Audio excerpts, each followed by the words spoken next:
एक छोटे से गांव में एक पुराना और सुनसान मकान खड़ा था।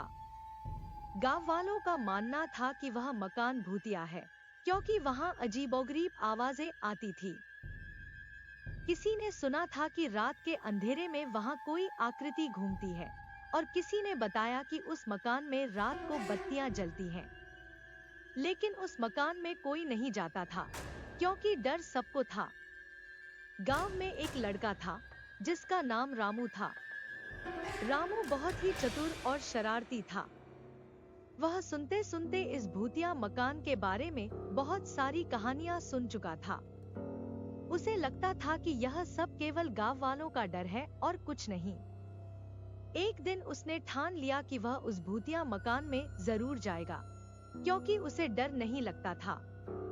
रामू ने अपने दोस्तों से कहा, तुम लोग डरते हो, लेकिन मैं तो उस मकान में जाऊंगा। मैं खुद देखूंगा कि वहां क्या हो रहा है। दोस्तों ने उसे बहुत समझाया, लेकिन रामू की जिद के आगे सब हार गए। उन्होंने रामू को चेतावनी दी कि वह किसी भी हालत में उस मकान में अकेला न जाए। लेकिन रामू ने किसी की नहीं सुनी और अगले दिन शाम होते ही वह भूतिया मकान की ओर चल पड़ा। मकान के पास पहुंचते ही रामू ने देखा कि वह सच में बहुत डरावना दिखता है। खिड़कियां टूटी हुई थी, दरवाजे झूल रहे थे और आसपास का बागीचा बहुत ही बिखरा हुआ था। रामू ने घबराते हुए भी हिम्मत जुटाई और दरवाजा खोला। दरवाजा खोलते ही अंदर से एक अजीब सी आवाज आई, क्रीक क्रीक। रामू थोड़ी देर रुका, फिर उसने कदम बढ़ाए और अंदर चला गया। मकान के अंदर घुसे ही एक और आवाज आई, रामू रामू। यह सुनकर रामू के रोंगटे खड़े हो गए, लेकिन उसने खुद को शांत किया और कहा, यह तो कुछ नहीं, बस हवा का असर है। रामू ने ध्यान से देखा, मकान में बहुत सी पुरानी चीजें पड़ी हुई थी। दीवारों पर जाले थे और फर्श पर मटमैला पानी जमा था। लेकिन जैसे ही वह आगे बढ़ा, अचानक उसे महसूस हुआ कि उसके पीछे कोई है। उसने मुड़कर देखा, लेकिन वहां कोई नहीं था। अब रामू थोड़ा घबराया, लेकिन उसने फिर भी खुद को संभाला और आगे बढ़ने लगा। वह एक कमरे में घुसा, जहां एक पुराना फर्नीचर पड़ा हुआ था।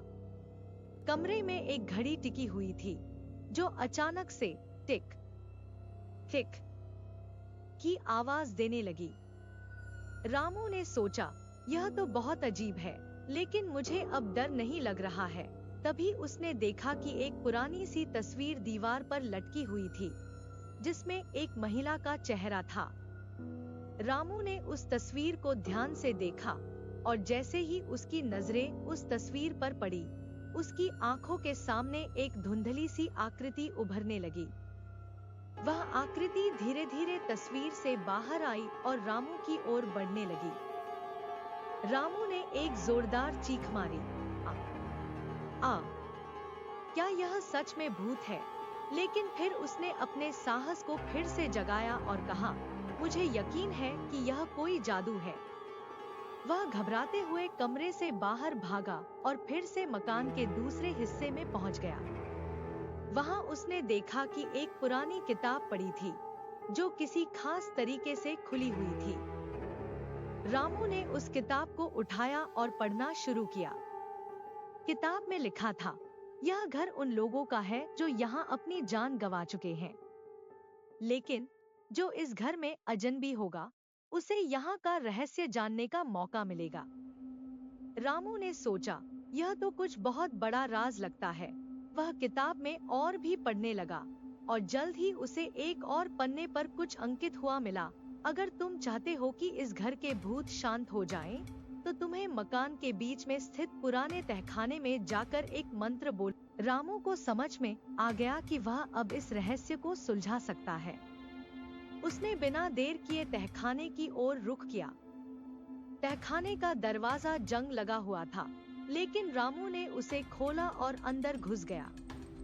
वहां एक अजीब सा अंधेरा था, लेकिन रामू ने हिम्मत नहीं हारी। जैसे ही वह अंदर गया, एक जोरदार आवाज आई, तुमने यहाँ क्यों कदम रखा, अजनबी? रामू ने डरे बिना कहा, मैं इस घर के भूतों को शांति देना चाहता हूँ। फिर उसने किताब में लिखे गए मंत्र का उच्चारण किया। जैसे ही वह मंत्र बोला, अचानक अंधेरा छंट गया और घर की दीवारों पर चमकने वाली रोशनी दिखाई दी। मकान के अंदर की सारी आवाजें रुक गईं और हवा शांत हो गई। रामू ने देखा कि उस घर के भूत अब शांत हो गए थे। एक महिला की आकृति सामने आई और मुस्कुराते हुए बोली, तुमने सही किया, रामू। तुमने हमें शांति दी। रामू ने राहत की सांस ली और गांव लौट आया। गांव वालों को यह सुनकर हैरानी हुई और सभी ने उसे बहादुर माना। अब वह मकान फिर से शांत था और रामू के नाम की चर्चा हर जगह होने लगी।